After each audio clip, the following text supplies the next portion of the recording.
په حیض کې له ښځې سره کوروالي بیان. له خپلې ښځې سره کوروالي په حیض کې حرام دی.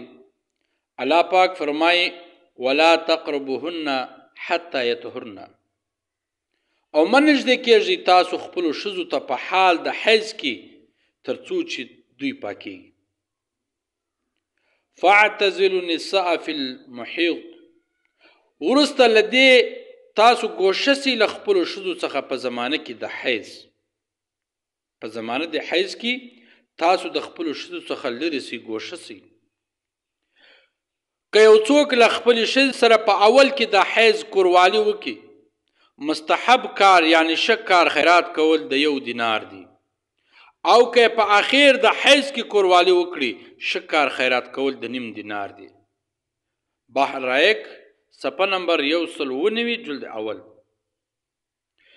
دا خیرات چې دی وکړي بیا به الله جل جلاله ته توبه باسي چې بیا زه داسې غلط کار نه کوم.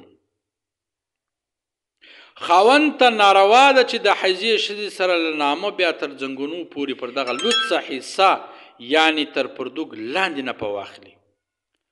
باید هر مسلمان له خپلې ښځې څخه په حیض او نفاس کې پرهیز وکړي، له نو څخه بیا تر زنګونو پورې په هر ډول، لیکن پرهیز له دغه حصې څخه لازمي ده په دې شرط که دا حصه لوڅه وه.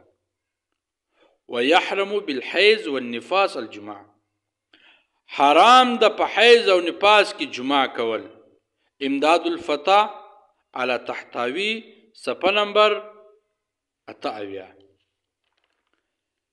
اے مسلمانه داسې مه کوه چې په حیض یا نفاس کې ښځې پردوک اغوستی وي، بیا پر پردوک سربیره کوروالي له دې سره وکړي. دا هم ناروا ده. چا به دا خیال څوک دا خیال کوي چې پردوک یې اغوستی په هغه سربیره کوروالي ورسره وکړي، یا پر خپل ذکر باندې ټوکر وپیچي بیا کوروالي ورسره کوي. دا ټول ناروا دي، حرام دي. نو ای مسلمانه داسې مه کوه چې په حیض یا نفاس کې ښځې پردوک اغوستی وي، بیا پر پردوک سربیره کوروالي له دې سره وکړي. دا ناروا ده. بحر رائق صفحه نمبر 198 جلد اول. په حیض او نفاس سره لمونځ ساقطیږي او روزه نیول ورته حرامي. هغه وخت چې ښځې ته معذوري پیښه سي، لمونځ پر دې نشته او روزه نیول دې ته حرام ده. نه دې لمونځ کوي او نه دې روزه نیسي. وروسته له ختمېدو د حیض او نفاس ښځه پاکه بلل کېږي. د خوړلو روژه قضا پر دې سته او د پاته لمونځ قضا پر دې باندې نسته. هدایه صفحه نمبر 23، شرح وقایه صفحه نمبر 128.